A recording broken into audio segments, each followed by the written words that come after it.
பழத்தோட்ட ஊழியங்கள், கர்த்தரருளின ஊழியங்கள்.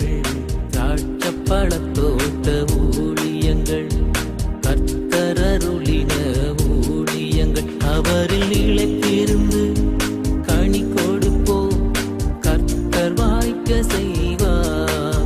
அவரில் நிலைத்திருந்து கனி கொடுப்போம், கர்த்தர் வாய்க்க செய்வார். துதி உமக்கே, துதி உமக்கே, துதி உமக்கே என்றுமே என்றும். துதி உமக்கே, துதி உமக்கே, துதி உமக்கே என்றுமே என்றும். துதி உமக்கே என்றுமே என்றும். துதி உமக்கே என்றுமே. சிறியவனை பொழுதிலிருந்தும் எளியவனை குப்பையிலிருந்தும் எடுத்து உயர்த்தி ராஜாக்களோடும் பிரபுக்களோடும் வந்திருக்க செய்கிற அருமை ஆண்டவர் இயேசு கிறிஸ்துவின் இனிதான நாமத்தினாலே அனைவருக்கும் என் வாழ்த்துக்கள். நீங்கள் கோடா கோடியாய் பெருகுவீர்களாக, உங்கள் பிள்ளைகள் கோடா கோடியாய் பெருகுவார்களாக. ரீத்துக்குரியவில்லை, இந்த நாட்களிலே நாம் ஒவ்வொரு நாடும் ஒவ்வொரு சனிக்கிழமையும் ஒவ்வொரு ஊர்களிலே நாம் கூட்டங்கள் நடத்துகிறோம். இந்த சனிக்கிழமை நாகர்கோவிலில் வைத்து நடைபெறுகிறது. நிறைய ஜனங்கள் நாகர்கோவிலில் ஏசப்பா பிள்ளைங்க, நீங்கள்லாம் தவறாமல் வந்து நம்முடைய கூட்டங்களில் பங்கு பெற்று இயேசு கிறிஸ்து உங்களுக்கு தரும் விடுதலையை நீங்கள் இலவசமாக பெற்று செல்லும்படியாக அன்போடு கேட்டுக்கொள்கிறோம். கூட்டத்தின் இறுதியிலே உங்கள் அனைவருக்கும் நான் தனித்தனியாக ஜெபிப்பேன். எல்லோருக்கும் மிக சிறப்பான விருந்து வழங்கப்படும் என்பதை தெரிவித்துக் கொள்கிறோம். வருகிற ஞாயிறு, அதாவது நாளை தினம் முதல் ஞாயிறாக இருக்கிறபடியினாலே விரும்பிய தேவனுடைய பிள்ளைகள் நாசிரிய தேவனுடைய மாளிகையில் காலை 10 மணி முதல் 12 மணி வரைக்கும் வந்து என்னை சந்திக்கலாம் என்கிற நல்ல செய்தியை உங்களுக்கு அறிவிக்க விரும்புகிறேன். நிறைய பேர் என்னை தனிமையில் சந்தித்து பார்த்து பேசி ஜெபிக்கணும்னு ஆசைப்படுறீங்க. மாதத்தில் ஒரே ஒரு நாள், அது இந்த ஞாயிற்றுக்கிழமை நீங்கள் பயன்படுத்தி கொள்ளுங்கள். நம்முடைய ஊழியத்தின் சார்பாக கட்டப்பட்டு நடத்திப்படுகிற அடைக்கலான் குருவி முதியோர் இல்லம் ஆண்டு கிருபையினாலே மிக சிறப்பாக நடைபெற்று வர ஆண்டவர் உதவி செய்திருக்கிறார். நிறைய முதியோர்கள் இருக்காங்க. இன்னும் ஏராளமான இடங்கள் இருக்கிறது. விரும்புவர்கள் வந்து தாராளமாக நீங்கள் இங்கே தங்கியிருக்கலாம். இயேசு கிறிஸ்து உங்களுக்கு தரும் விடுதலையை பெற்று செல்லலாம். அது மாத்திரமல்ல, உங்களுக்காக மிக சிறப்பான ஜெபங்கள் ஏறெடுக்கப்பட்டு கொண்டே இருக்கிறது. நல்ல குருவானவர்கள் வந்து ஜெபத்தில் நடத்துகிறாங்க. 3 வேளையும் விதவிதமான உணவுகள் பரிமாறப்படுகிறது என்பதையும் உங்களுக்கு நான் நினைவூட்ட விரும்புகின்றேன். பிரியத்துக்குரியவர்களே, இது ஊழியத்தின் சார்பாக அனாதை பிள்ளைகளுக்கான இல்லம் மற்றும் ஸ்கூல் கட்டப்படுகிற அந்த வேலை நடக்க இருக்கிறது, ஆரம்பிக்க இருக்கிறது. அதற்காக நீங்கள் ஜெபித்துக் கொள்ளுங்கள். இது நாளிலே பாருங்கள், நாம் எகிப்திய வாதைகளை தொடர்ச்சியாய் சிந்தித்து வருகிறோம். யாத்திரையாகும் 9வது அதிகாரம் 6வது வசனத்தை நான் வாசிக்கிறேன். யாத்திரையாகும் 9வது அதிகாரம் 6ஆம் வசனம். மறுநாளில் கர்த்தர் காரியத்தை செய்தார். எகிப்தியருடைய மிருக ஜீவன்கள் எல்லாம் செத்து போயிற்று. இஸ்ரவேல் புத்திரரின் மிருக ஜீவன்களில் ஒன்றாயிலும் சாகவில்லை. பார்வோன் விசாரித்து இஸ்ரவேலின் மிருக ஜீவன்களில் ஒன்றாயிலும் சாகவில்லை என்று அறிந்தான். பார்வோனுடைய இருதயமோ கடினப்பட்டது, அவன் ஜனங்களை விடவில்லை. இப்பொழுது நாம் காண்கிறோம், மிருக ஜீவன்களின் மீது கொள்ளை நோய் வருகிறது. அனைத்து மிருக ஜீவன்களும் பார்வோனுக்கு சொந்தமான, எகிப்தியர்களுக்கு சொந்தமான அந்த மிருக ஜீவன்கள் மேலே கர்த்தருடைய கோபம் வருகிறது. அந்த கால்நடைகள் எல்லாம் மரித்து போகின்றன என்று காண்கின்றோம். நாட்டுக்கு பால் வேணுமா, கண்டிப்பாக மாடு வேணும். ஞாயிற்றுக்கிழமை எல்லாம் மட்டன் சாகணும்னா ஆடுகள் வேணும், நாட்டுக்கோழிகள் வேணும் இல்லையா? ஒரு மிருகங்கள் இல்லாத ஒரு உலகத்தை நம்மளால் சிந்திக்க முடியவில்லை. சாப்பாட்டு கண்டிப்பாக மிருகங்கள் வேணும். அதே போல் பால் கறந்தால் தான் நம்ம காஃபி டீ குடிக்க முடியும். எல்லாத்துக்குமே மிருக ஜீவன்கள் தேவை. அதே போல் வீட்டை பாதுகாப்பதற்கு நாய்கள் வேணும். நம்ம போகும்போது அது வருத்தப்படும். வந்தவுடனே நாய்கள் வரவேற்கும். அதெல்லாம் செத்து போச்சுன்னா எப்படி இந்த பூமியில் வாழ முடியும்? அந்த அளவிற்கு மிருகங்கள் முக்கியமானவைகளாக இருக்கின்ற டொமஸ்டிக் அனிமல்ஸ் நம்ம வாழ்க்கையில் நம்மோடு கூட அவைகளும் கலந்து விடுகின்றன. அவைகளும் நம்முடைய குடும்பத்தில் ஒரு உறுப்பினராக இருக்கின்றன. அவைகள் எல்லாம் செத்து போகிற பொழுது அங்கே எவ்வளோ பெரிய ஒரு வருத்தம் ஏற்பட்டிருக்கும், எவ்வளோ பெரிய நாற்றம் அடித்திருக்கும். அந்த அளவுக்கு தேவனுடைய கோபாக்கினை எகிப்தியர்கள் மேலே வந்தது. எதுக்கு வந்துச்சு? இஸ்ரவேலரில் விட்டிருந்தால் அந்த பிரச்சனை வந்திருக்குமா? வந்திருக்காது. பிடித்து வைத்திருந்தபடியினால்தான் இவ்வளோ பெரிய இழப்பு அவர்களுக்கு வந்தது. ஆனால் அதே நேரத்தில் இஸ்ரவேலருடைய கால்நடைகள் எதுவும் சாகவில்லை என்பதை நாம் இங்கே கருத்தில் கொள்ள வேண்டும். பார்வோன் அதை விசாரித்து பார்க்குறாரு. நம்ம ஆடு மாடு தான் செத்து போச்சு, அவங்க ஆடு மாடு உயிரோடு இருக்கா? ஆமாம், உயிரோடு தான் இருக்கியா? அப்போ அவனுக்கு அறிவு இருக்குது. ராஜாவுக்கு அறிவு இல்லாமல் இருக்குமா? இவ்வளோ அறிவு இருந்திருக்கும். நம்ம மேலே ஆண்டவர் கோவப்படுறாரு, அதனால தான் அடிக்கிறாரு. அப்போ இந்த மனக்கில் விட்டுருவோம், நிம்மதியாக இருப்போம். இது வரைக்கும் பட்ட அடி போதுன்னு அவர் நினச்சிருக்கலாம். ஆனாலும் கூட அவர் அங்கே தன் மனதை மாற்றாதபடிக்கு இருக்கிறார். நான் ஜனங்களை விடமாட்டேன் என்று சொல்லி அவர் உறுதியாக இருந்தாராம். தன் உள்ளத்தை கடினப்படுத்தினார் என்று சொல்லி இந்த இடத்துல காண்கிறோம். பிரியத்துக்குரியவர்களே, இந்த நாட்களிலும் கூட எத்தனையோ தேவனுடைய பிள்ளைகளை நான் காண்கிறோம். இந்த உலகத்து மக்களை நான் காண்கின்றோம். இந்த உலகத்தில் வாழ்கிற எத்தனையோ பேர்கள் இன்றைக்கு இதே ராஜாவை போல அவர்களுடைய கால்நடைகள் மேலே கோபங்கள், ஆண்டோடைய கோபங்கள் வருகிறது, சாபங்கள் தொடர்ந்து பிடிக்கிறது. அப்போது அந்த கால்நடைகளுக்கெல்லாம் பிரச்சனை வரும்பொழுது கூட இது எதனாலே வந்தது என்று சொல்லி சிந்திப்பதற்கு அநேக ஜனங்கள் தவறி போகிறாங்க. Why this sickness has come for my cattle, why my dog died, எதுக்காக இவ்வளோ பிரச்சனை வருதுன்னு சொல்லி அநேகருக்கு தெரிவதில்லை. கோபங்கள் வருகிற பொழுது, சாபங்கள் வருகிற பொழுது, கோபாக்கினை பற்றி எறிகிற பொழுது நம்மை மாத்திரமல்ல நம்முடைய கால்நடைகளையும் அது பச்சிக்கிறது என்று நான் காண்கின்றோம். அப்பொழுது நாம் உடனடியாக மனம் திரும்புவோம் என்றால் அது நமக்கு நலமாக இருக்கும். நாம் மனம் திரும்பாதபடி நம்முடைய உள்ளத்தை கடினப்படுத்துவோம் என்றால் அது நலமாக இருக்காதல்லவா? எதுக்காக ஆண்டவர் அடிக்கிறார்? எதுக்காக பிரச்சனை கொடுக்குறாரு? நம்ம திரும்பணும், மனம் திரும்பணுங்கிறதுக்காக, நாம் விட்டு கொடுக்கணுங்கிறதுக்காக. நாம் அப்படி விட்டு கொடுக்காமல் இருக்கும் பொழுதுதான் அங்கே ஆபத்து வருகிறது என்பதை புரிந்து கொள்ள வேண்டும். பாருங்கள், யாத்திரையாக 9ஆம் அதிகாரம் 10ஆம் வசனம். அப்படியே அவர்கள் சூளையின் சாம்பலை அள்ளிக்கொண்டு பார்வோனுக்கு முன்பதாக வந்து நின்றார்கள். மோசே அதை வானத்துக்கு நேராக இறைத்தான். அப்பொழுது மனிதன் மேலும் மிருக ஜீவன்கள் மேலும் எரிபந்தமான கொப்பளங்கள் எழும்பிற்று. அந்த கொப்புளங்கள் மந்திரவாதிகள் மேலும் எகிப்தியர் எல்லாரும் மேலும் உண்டானதால் அந்த கொப்புளங்கள் நிமித்தம் மந்திரவாதிகள் மோசைக்கு முன்பாக நிற்கக்கூடாது இருந்தது. 6வது வாதையை பார்த்தீர்களாம். எரிபந்தங்கள், கொப்பளங்கள் அவர்கள் மேலே உண்டாயிற்றான். பயங்கரமான கொப்பளங்கள் உண்டாயிற்று. எல்லாருக்கும், ராஜாவிலிருந்து மந்திரவாதிகள்லேருந்து பெரிய பெரிய பிரபுக்களிலிருந்து கஷ்டப்படுற மக்கள் வரைக்கும் எல்லாரும் மேலேயும் எரிபந்தமான கொப்பளங்கள் விழுந்ததான். ஒரு சின்ன அடியை நம்மளால் தாங்க முடியுமாங்க? முடியாது. ஒரு சின்ன வியாதியை நம்மளால் தாங்க முடியுமா? முடியாது.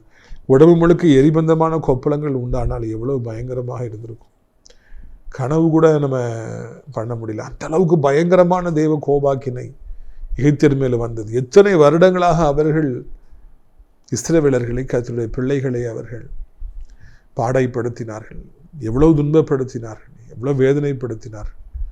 அதுக்கு தண்டனையாக அங்கே ஆண்டவர் எரிபந்த கொப்பளங்களை கொடுக்கின்றார். என் பிள்ளைகளைத்தானே நீ அடித்தாய், ஆளோட்டிகளை வைத்து அடித்தாய், வேலை செய், ஏன் சோவர்ற, வைக்கோல் தர மாட்டோம், அதே மாதிரி செங்கலை சுடர்ன்னு சொல்லி எவ்வளவு அடித்தாய், நைல் நதிகளிலே ஆண் பிள்ளைகளை தூக்கி போட்டு கொன்றுன்னு சொல்லி நீதானே கட்டளை போட்டாய். அதையெல்லாம் ஆண்டவர் நினைவில் வைத்திருக்கிறார். நினைவில் வைத்து தான் அவங்களுக்கு அந்த அடியை அவர் கொடுத்தாரா. யாரெல்லாம் கர்த்தருடைய பிள்ளைகளை துன்பப்படுத்துகிறார்களோ அதையெல்லாம் கர்த்தர் ஞாபகத்தில் வச்சுக்கிட்டே இருக்கிறார், கணக்கு எழுதி வச்சுக்கிட்டே இருக்கிறார். ஒரு நாள் வரும்பொழுது திருப்பி கொடுக்கிறார். அது பயங்கரமாக இருக்கும். மனிதர்கள், ஊழியக்காரர்களை, தேவனுடைய பிள்ளைகளை துன்பப்படுத்துறதை விட 1000 மடங்கு அதிகமான தண்டனை அவர்களுக்கு வரும் என்பதற்கு அடையாளமாய்த்தான் ஆண்டவர் இந்த 10 வாதைகளை வைத்திருக்கிறார் என்பதை மறந்து போகக்கூடாது. கர்த்தர் தம்முடைய பிள்ளைகளுக்காக வைராக்கியம் கொள்வார், ஊழியக்காரர்களுக்காக வைராக்கியம் கொள்வார். கர்த்தர் தம்முடைய பிள்ளைகளை விட்டு கொடுக்கவே மாட்டார். கர்த்தர் தன்னுடைய ஊழியக்காரர்களுக்காக எப்பொழுதும் வைராக்கியம் கொள்வார், யுத்தம் செய்வார் என்பதை இந்த பூமியின் வரலாற்றில் எத்தனையோ முறை நாம் பார்க்கின்றோம். நீங்கள் சாதாரணமான மனிதராக இன்றைக்கு இருக்கலாம், படிக்காதவராக இருக்கலாம், சின்ன வேலையில் இருக்கலாம், சின்ன சம்பளத்தில் இருக்கலாம், அற்பமான ஒரு ஊழியத்தை செய்துட்டு இருக்கலாம். கர்த்தர் உங்களுக்காக வைராக்கியம் கொள்வார் என்பதை மறந்து விடாதுங்க. உங்களுக்கு யாராவது ஏதாவது ஒரு ட்ரபிள் கொடுத்தாங்கன்னா கர்த்தர் அவளை சும்மா விட மாட்டார். அதை கணக்கு வச்சுக்குவார். வச்சு ஒரு டைம் வரும்போது திருப்பி அடிப்பார். அது பயங்கரமானதாக இருக்கும். உங்களுக்காக வழக்காடுகிற, உங்களுக்காக நீதி செய்கிற நியாயாதிபதியாக ஆண்டவர் இருப்பார் என்பதை உங்களுக்கு நான் நினைவூட்டும்படியாக விரும்புகிறேன். இந்த உலகத்தில் தேவனுடைய பிள்ளைகள் சாதாரணமானவர்கள் அல்லவே அல்ல. தேவனுக்கை ஊழியம் செய்கிறவர்கள் கத்திரிக்காய்கள் அல்ல.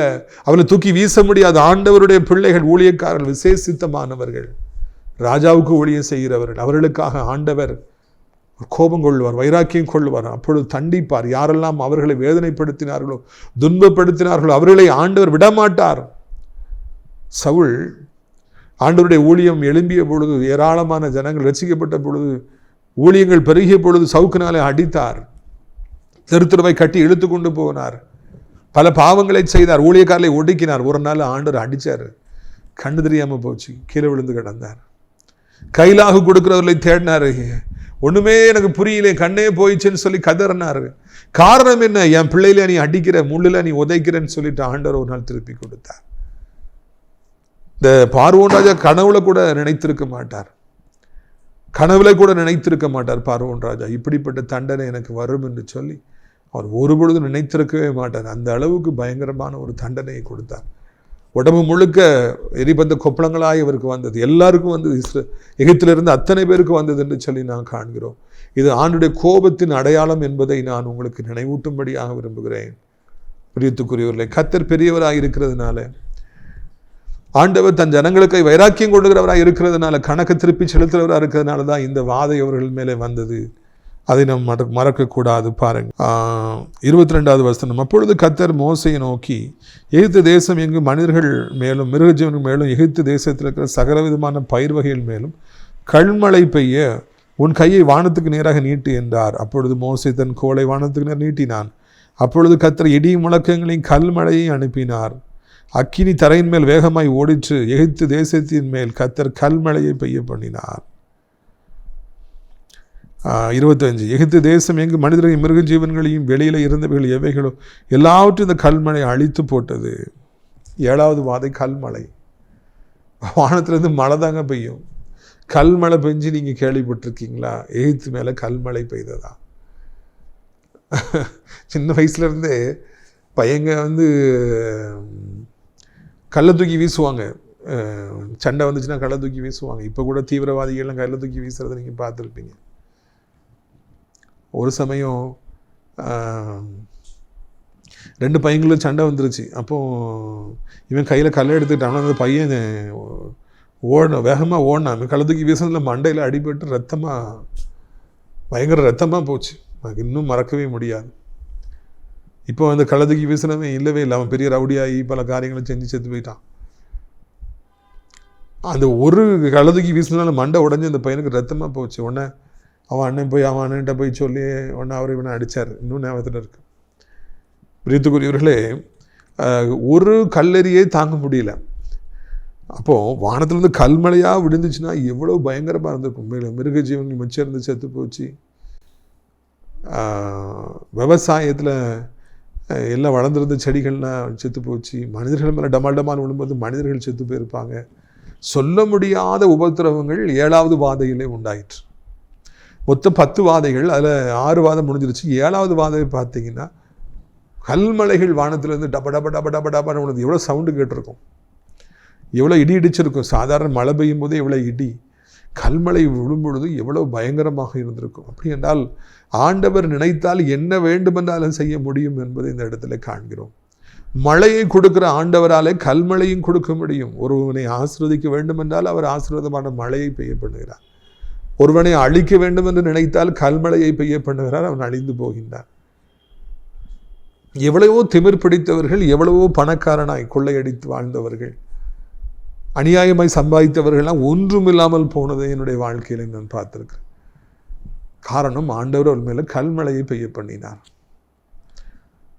பிறரை வேதனைப்படுத்தி வாழ்பவர்கள் மேல கடைசியில கல்மழையை பெய்ய பண்ணுகிறார். அவனுடைய வாழ்க்கை பரிதாபமானதாக முடிந்து போகிறது. தாங்க முடியாத பிரச்சனைகள், தாங்க முடியாத வேதனைகள் அவர்களை சூழ்ந்து கொள்ளுகிறது. அவர்கள் அப்படியே அழிந்து போகிறாங்க, ஒண்ணுமே இல்லாம போயிடுறாங்க. தேவன் கோபாக்கினின் அடையாளமாக கல்மழை பெய்கிறது என்பதை நாம் புரிந்து கொள்ள வேண்டும். பிரியத்துக்குரியவர்களே, இந்த அருமையான நாளிலும் கூட கர்த்தருடைய கோபாக்கினை எப்படியெல்லாம் வரும் என்பதை நாம் பார்க்கின்றோம். நம்ம உபாகமம் 28வது அதிகாரத்தை வாசிக்கிற பொழுது கர்த்தருக்கு பயப்படுகிறவர்கள் எப்படியெல்லாம் ஆசீர்வதிக்கப்படுவார்கள் என்று முதல் 13 வசனத்தில் பார்க்குறோம். நீ வருகையிலும் ஆசீர்வதிக்கப்பட்டிருப்பா, நீ போகையிலும் ஆசீர்வதிக்கப்பட்டிருப்பா. ஒரு வழியாக உனக்கு எதிராக வருவாங்க, 7 வழியாக ஓடி போவாங்க. உன் கூடையும் மாப்பசேர தொட்டியும் ஆசீர்வதிக்கப்பட்டிருக்கும். நீ வாளாகாமல் தலையாவாய், கீழாகாமல் மேலாவாய், எல்லாம் ஆண்டவர் சொல்கிறார். அது 13 வசனங்கள் உபாகம் 28 அதிகாரம் நமக்கு சொந்தமானவைகள். தினந்தோறும் நாம் அதை வாசிக்க வேண்டும். தேவனுடைய பிள்ளைகளை கர்த்தர் எப்படியெல்லாம் ஆசீர்வதிப்பார் என்று அங்கே எழுதப்பட்டிருக்கிறதை வாசித்து கொண்டே இருக்க வேண்டும். அப்பொழுது ஆண்டவரம் செல்லுகிற இடமெல்லாம் நீ வருகையிலும் ஆசீர்வதிக்கப்பட்டிருப்பாய், போகையிலும் ஆசீர்வதிக்கப்பட்டிருப்பாய் எனப்பட்ட வார்த்தையின்படியே எல்லா இடங்களிலும் கர்த்தர் நம்மை ஆசீர்வதிப்பார். ஆனால் அவருடைய வார்த்தையின்படி நடக்கலைன்னா அடுத்தாப்புல எத்தனையோ வசனங்கள் சாப வசனங்களாக இருக்கிறது. அதை வாசித்தாலே கைகள் நடுங்கிறது. கர்த்தருக்கு பிரியமா வாழலைன்னா எப்படிலாம் தண்டனைகள் வரும், எப்படிலாம் அடி விழுன்னு சொல்லி அந்த இடத்துல நம்ம காண்கிறோம். பிரியத்துக்குரியவர்களே, சாபங்கள் ஒருபொழுதும் நம்ம மேல வந்துடக்கூடாது. ஒருபொழுதும் சாபங்கள் வந்துவிடவே கூடாது. ஆண்டவரே, எனக்கும் சாபங்கள் வந்துடக்கூடாது, என்னுடைய எதிராளியா நீ மாறிவிடக்கூடாது, என் மேல கல்மழையை நீ பெய்ய நீ விடக்கூடாது என்று நான் காண வேண்டும். கர்த்தர் யாருக்கெல்லாம் எதிரியா மாறினாரோ, யாரெல்லாம் தண்டிக்கணும்னு நினைச்சாங்களோ அவங்களுடைய கதெல்லாம் என்னவாச்சு என்பதை என் கண்களாலே பார்த்துருக்கிறேன். நடுங்குகிறேன். ராஜாக்கள் மாதிரி இருந்தாங்க, பெரிய ஜாம்பவான்களா, பெரிய பராக்கிரமசாலியா இருந்தாங்க. நம்ம கதை எப்படி முடிஞ்சது? பரிதாபமாக முடிந்தது. எனவே நம்முடைய வாழ்க்கையிலே நாம் எப்பொழுதும் கவனமாக வாழ பழகுவோம். எப்பொழுதும் நாம் ஆண்டவரிடத்தில் சொல்லுவோம், ஆண்டவரே, உபாகம் 28 முதல் 13 வசனங்கள் தான் எனக்கு சொந்தம். அடுத்தாப்பில் இருக்கிற சாபமான காரியங்கள் என் மேலே வந்துடக்கூடாது, என் பிள்ளைகள் மேலே வந்துடக்கூடாது. நீங்கள் ஒரு காலம் எனக்கு எதிரியாக மாறிவிடக்கூடாது, எனக்கு நீங்கள் சப்போர்ட்டாக தான் இருக்கணும்ப்பா, எனக்கு எதிரியாக மாறிடக்கூடாதுன்னு சொல்லி நீங்கள் சொல்லுங்கள். ஏதோ எதிரிகள் எகிப்தியர் மேலே தான் கல் மேலே பொழிஞ்சுது, அவங்களுக்கு தான் கொப்பனங்கள் வந்தது அப்படின்னு சொல்லிட்டு, அவங்க கால்நடைகளுக்கு தான் பிரச்சனை வந்ததுன்னு சொல்லிட்டு நம்ம சிரிச்சுட்டு போகிறதுக்கு எதுவுமே இல்லைங்க. நாம் தவறு செஞ்சுட்டோம் அப்படின்னா, நாம் விழுந்து போயிட்டோம் அப்படின்னா, நம்ம ஊழியக்காரர்களுக்கு விரோதமாக எந்திரிச்சோம், நம்ம மேலேயும் ஆண்டவர், இஸ்ரவேலர்களாய் நாம் இருந்தாலும் கிறிஸ்தவர்களாய் நாம் இருந்தாலும் நம்ம மேலேயும் தண்டனைகள் வரும். அவர் நீதி உள்ள நியாயாதிபதி என்பதை நாம் மறந்துவிடவே கூடாது. இதை நீங்கள் ஞாபகத்தில் வைத்துக் கொள்வீர்கள் என்றாலே உங்களுடைய வாழ்க்கை இன்பகரமாக மாறும். ஒவ்வொரு நாளும் நம்ம கருத்தா ஜோமனி நம்முடைய காரியங்களை செய்வோம். ஒவ்வொரு நாளும் ஜோமனி நம்ம கடந்து போவோம். ஜோமன பிறகுதான் ரூமை விட்டு வெளியே வரணும். பைபிள் வாசித்த பிறகுதான் நம்ம படிக்க ஆரம்பிக்கணும் வாலிப பிள்ளைகளை. அதுக்கப்புறம் இரவு தூங்க போகிறக்கு முன்னக்கூட்டி நம்ம அன்னைக்கு செஞ்ச தவறுகளை ஆண்டவர்கிட்ட அறிக்கையிட்டு மன்னிப்பு கேட்டு, தேவையில்லாமல் பேசிட்டேன், தேவையில்லாமல் தலையிட்டுட்டேன், ஆண்டவரை நீ மன்னிங்கன்னு சொல்லி பாவங்கள் மன்னிக்கப்பட்ட நிச்சயத்துக்கு அப்புறம் தான் நம்ம படுக்கைக்கு போகணும். பாவம் மன்னிக்கப்படாமலே படுக்கைக்கு போயிட்டே இருப்போம்னா அது நம்ம சாபங்களை நம்ம மேலே மாறிக்கிட்டே இருக்கும். அது இந்த வாதைகளை நம்ம மீது கொண்டு வந்து விடும் என்பதை மறந்து விடவே கூடாது. கர்த்தரது நாளிலே நம்மிடத்தில் அவர் பேசியிருக்கிறார், நம்மிடத்தில் இடைபெற்றிருக்கிறார். நம்முடைய கண்களை நம்முடைய ஆண்டவர் திறந்திருக்கிறார். நம்முடைய கண்களை திறந்து, என் மகனே, உன் வாழ்க்கை உன்னுடைய கையில் இருக்கிறது, நீ எப்படி வேண்டும் என்றாலும் வாழலாம், ஆனால் அதற்கு என்று ஒரு ரிப்பர்கஷன் இருக்குது, எதை செய்ய அதுக்குரிய விளைவு என்று ஒன்று இருக்குது. நல்லா வாழ்ந்தீன்னா, நீ என் கட்டளைப்படி வாழ்ந்துட்டு ஆசீர்வாதமாக இருப்பாய். நீ எனக்கு எதிராக வாழ்ந்துட்டியன்னா, என் பிள்ளைகளுக்கு விரோதமாக வந்துட்டியன்னா, இப்படியெல்லாம் சாபங்கள் நீ பெறுவாய், உனக்கு இப்படிலாம் அடி விழும் என்பதை ஆண்டவர் காண்பிக்கிறார். ஆண்டவருடைய அடியை நம்மால் தாங்கவே முடியாது. ஆண்டவர் நமக்கு எதிராளியாக மாறிட்டார், நம்ம வாழ்க்கை கண்ணீர் நிறைஞ்சதாக மாறிடும். அப்படி ஒரு நிலைமை வரக்கூடாது. நாம் கோபங்களை அடக்குவோம், பழி வாங்க வேண்டும் என்று சொல்லி வருகிற எண்ணங்களை அடக்குவோம், நமக்கு பிரியமானபடிக்கு நாம் வாழ்வோம். அப்பொழுதுதான் நம்முடைய வாழ்க்கை இன்பகரமாக இருக்கும் என்பதை மறந்து விடாதிருங்கள். இந்த கொஞ்ச கால வாழ்க்கையில் நான் கிறிஸ்துவை பிரியப்படுத்த ஊழியங்களை தாங்கவுமே நாம் வாழ்வோம். ஊழியக்காரங்களை குறை சொல்றதுக்கு, ஊழியக்காரங்களை கேவலமாக பேசுறதுக்கு நமக்கு அதிகாரம் கொடுக்கல, அது நம்ம வேலையும் இல்லை. நாம் நம்ம வாழ்க்கையில் கிறிஸ்துவுக்கு என்ன செய்ய முடியுமோ, ஊழியங்களை எவ்வளோ தாங்க முடியுமோ அதில் போயிட்டே இருப்போம். அப்பொழுது எல்லாம் நலமாக இருக்கும் என்பதை மறந்து விடவே கூடாது. ஆண்டவர் இப்படிப்பட்ட நல்ல காரியங்களெல்லாம் உங்களுக்கு செய்வாராக என்று வாழ்த்துக்கிறேன். ஆண்டவரை, எகிப்தியர் மேலே வந்த வாதைகள் என் மீது என் பிள்ளைகள் மேலே வந்துடக்கூடாது. அப்படி நம்ம ஜெபம் பண்ணுவோம். ஆண்டவரை, என்னை ஆசீர்வதிங்க. உபாகம் 28 முதல் 13 வசனங்கள் எங்களுக்கு சொந்தமாகட்டும்னு சொல்லி சொல்லுங்க. அப்பொழுது கர்த்தர் பெரிய காரியங்களை செய்வார். உங்களுக்கு நான் ஜெபிக்கட்டுமா? அப்பா பிதாவே, இந்த அருமையான நாளுக்காக நன்றி. இந்த சத்தத்தை கேட்குற பிள்ளைகள் ஒவ்வொருவரையும் ஆசீர்வதிங்க, ஒவ்வொருவருக்கும் உதவி செய்யுங்க, ஒவ்வொருடைய கண்ணீரையும் தொடங்கப்பா. வானத்தையும் பூமியும் படைத்த கர்த்தர் திரு நாமத்தினாலே சாத்தானுடைய கிரிகள் எல்லாம் அழிந்து போகட்டும். ஆண்டவரே, உங்களுடைய பலத்தினால இடைகட்டும், உங்களுடைய பலத்தினால இடைகட்டும். தகப்பனே, உங்களுடைய பிள்ளைகளுக்கு மனம் இறங்கும். இயேசுவின் ரத்தம் செய்யும், இயேசுவின் ரத்தம் செய்யும். வாதைகளை தாங்க முடியலையப்பா. அடி மேலே அடி விழுதே. பால் வளர்க்குற மாடு செத்து போச்சே, செனை பிடிக்க மாட்டேங்குது, என்ன செய்வேன், எப்படி நான் வாழ்வேன், ஐயோ என்று சொல்லி கதறுகிற பிள்ளைகளுக்கு வாதைகள், கால்நடைகள் மேலே வந்திருக்கிற வாதைகள் நீங்கட்டும். ஆண்டவரை, இன்னுமாக தகப்பனே, உடம்பு முழுது எரிபந்த கொப்பளங்களாக இருக்குது, என்ன பண்ணுன்னு சொல்லி தெரியல, கல்மழையாக விழுது, வழிகளை அடி மேலே அடி விழுது, என்ன செய்யணும்னு சொல்லி எனக்கு தெரியலையேன்னு சொல்லி நம்ம ஆண்டவரை கண்ணீரோடு ஜெபிக்கிறோம் ஐயா. அப்படிப்பட்ட மக்கள் ஒவ்வொருவரையும் தொட்டு தூக்கி அவர்களை சுகப்படுத்தி இரத்தத்தினாலே கழுவி நீர் வாழ வைக்க வேண்டும் என்று சொல்லி கெஞ்சுகிறோம். அப்பாவுடைய ரத்தம் ஒவ்வொரு மேலே விளட்டும். என்ன சாபம் இருந்தாலும் பாவம் இருந்தாலும் ஆண்டவர் ரத்தம் பரிகாரம் அல்லவா? இயேசுவின் ரத்தம் ஜெயம் அல்லவா? இயேசுவின் ரத்தம் சாபங்களை முறிக்கும் அல்லவா? பொல்லாத ஆவிகளை முறித்து போடும் அல்லவா? மருத்துவமனையில் இருந்தாலும் சுகம் அன்று கிடைக்கட்டும். கத்த சுகப்படுத்தி மறுபடியும் அவர்களுக்கு ஒரு வாழ்வு கொடுத்து அவரை அழைத்து கொண்டு வருவீராக. பலகினர்களையும் ரத்தம் சந்திப்பதாக. பலகினர்களுக்கும் ரத்தம் தகப்பனை பலத்தை கொடுப்பதாக. கல்வாரி நாயகனை எந்த சாபவர்களை பிடித்திருந்தாலும், எல்லா பொல்லாத ஆவிகள் இருந்தாலும், எந்த செய்வனை பிலிசுன் இருந்தாலும் இப்பொழுதே உடைந்து போகட்டும். அந்த பிடிகள், பிசாசுடைய பிடிகள் தளர்ந்து போகட்டும் என்று சொல்லி கெஞ்சுகிறோம். மரண கண்ணிகள் தரித்து போகட்டும். வியாதிகள் மறையட்டும் ஐயா. செயல்படாத அவயங்கள் செயல்படட்டும் ஆண்டவரை. படுத்த படுக்கையா இருப்பவர் எழும்பட்டும் என்று சொல்லி கெஞ்சுகிறோம். படிக்க முடியல, வேலைக்கு போக முடியல, ஒன்றுமே செய்ய முடியலன்னு சொல்கிற பிள்ளைகள் ஒவ்வொருவருக்கும் கர்த்தர் உதவி செய்ய வேண்டும் என்று கெஞ்சுகிறோம். ஆண்டவரே நீர் வழி நடத்துங்க. ஆண்டவரே நீங்கள் உதவி செய்யுங்க. ஆண்டவரே நீங்கள் பலப்படுத்துங்க. ஆண்டவரே ஒவ்வொருவருக்கும் தேவையான உதவிகளை செய்து கொடுங்கப்பா. நீங்கள் அப்படியே செய்ய போகிற அன்பிற்காக நமக்கு சோத்திரம். இந்த அருமையான நாளிலும் கூட ஆண்டவரே தகப்பனே உடைய பிள்ளைகள் ஆண்டவரை மிகவும் சோர்ந்திருப்பார்கள் என்று அவங்களை பலப்படுத்துங்க. நம்பிக்கை இழந்து போயிருப்பால் நம்பிக்கையை தாருங்க. வேலை இல்லாமல் இருக்கிற பிள்ளைகளுக்கு வேலையை தாருங்க. வருமானம் இல்லாமல் இருக்கிற பிள்ளைகளுக்கு வருமானத்தை தாருங்க. கடன் பாரங்கள் நீக்கி போடுங்க. திருமணமாக குழந்தைகளும் தவிக்கிற பிள்ளைகளுக்கு இந்த மாதத்தில் ஒரு அற்புதத்தை செய்து சந்தோஷப்படுத்துங்க. அடிமைத்தனத்தில் இருப்பவர்கள், போதை அடிமைத்தனங்கள், மொபைல் அடிமைத்தனங்கள், பைக் அடிமைத்தனத்தில் இருப்பவங்களை விடுவீங்க. ஆண்டவரே வயதான காலத்தில் இருக்கிற கீழே விழுந்து விடாதபடி 2 கைகளை ஏந்தி கொள்ளுங்க. உலகம் முழுவதும் இருக்கிற அத்தனை நாடுகளையும் அத்தனை மக்களையும் ஆசீர்வதிங்க. இயேசு கிறிஸ்துவின் திருநாமத்தினாலே எங்கள் தாய் திருநாடாக இந்தியாவுக்கு ஜெபிக்கிறோம். அனைத்து மக்களுக்காக ஜெபிக்கிறோம். அனைத்து விசுவாச பிள்ளைகள், ஆலயங்கள், திருச்சபைகள், அனைத்து ஊழியக்காரர்களுக்காக ஜெபிக்கிறோம். ஒருவருக்கும் ஒரு கேடு வராதபடி காத்துக்கொள்ளுங்க.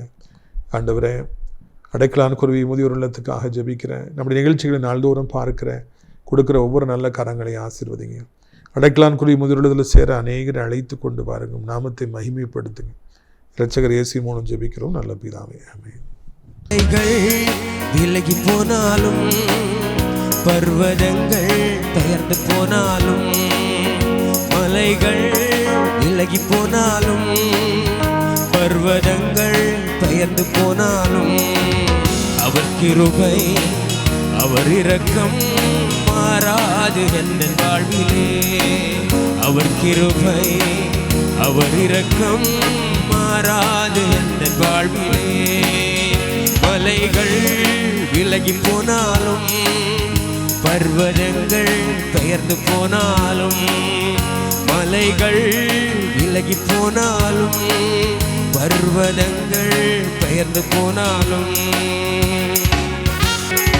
என்னை விட்டு விலகாத ஆண்டவர், என்னை ஒருபோதும் கைவிடாத சிநேகிதர். என்னை விட்டு விலகாத ஆண்டவர், என்னை ஒருபோதும் கைவிடாத சிநேகிதர்.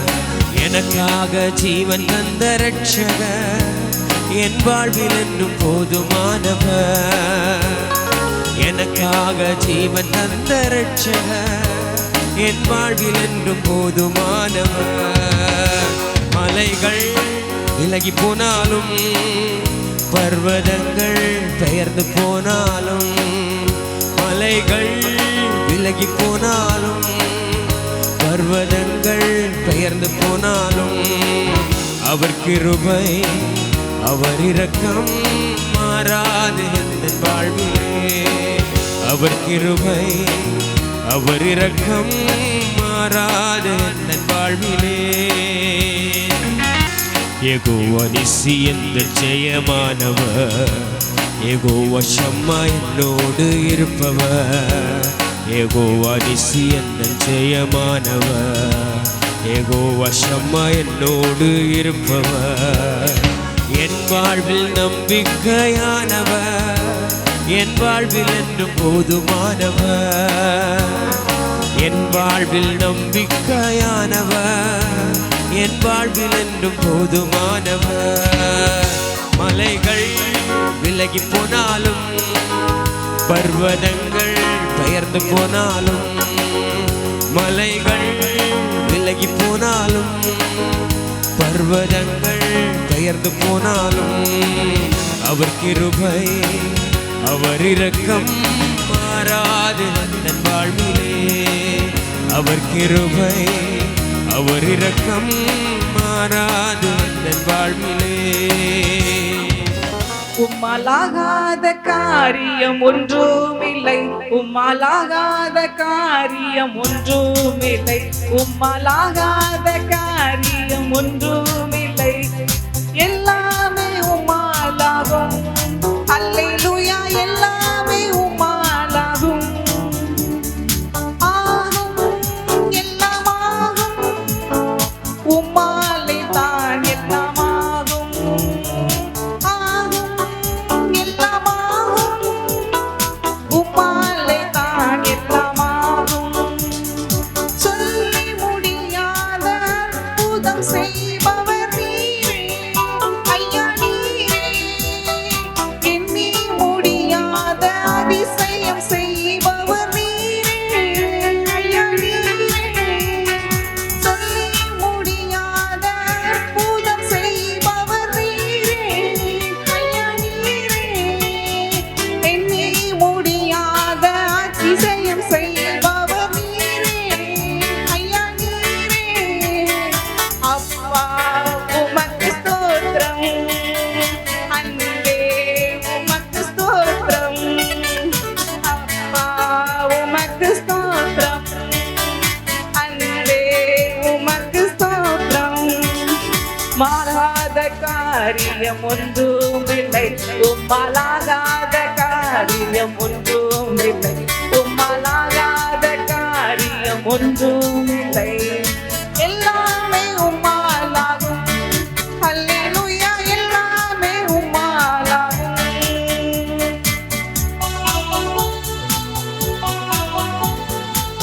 உற்சாகமா பாடலாமே. ஆண்டவரால கூடாத காரியம் ஒன்றுமே இல்லை. உற்சாகமா பாடலாம்.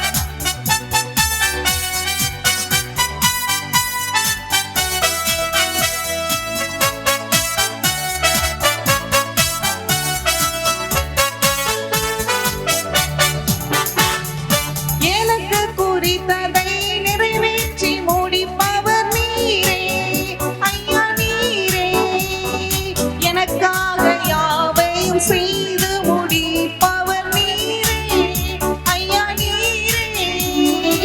எனக்கு குறித்ததை நிறைவேற்றி முடிப்பவர் நீரே ஐயா, நீரே. எனக்காக யாவையும் செய்து முடிப்பவர் நீரே ஐயா, நீரே. அப்பா உமக்கு ஸ்தோத்திரம், அன்பே உமக்கு ஸ்தோத்திரம். அப்பா உமக்கு ஸ்தோத்திரம், அன்பே உமக்கு ஸ்தோத்திரம். உம்மாலாகாத காரியம் ஒன்றுமில்லை, உம்மாலாகாத காரியம் ஒன்றுமில்லை, உம்மாலாகாத காரியம் ஒன்றுமில்லை. எல்லாமே உம்மாலாகும். அல்லேலூயா. எல்லாமே உம்மாலாகும்.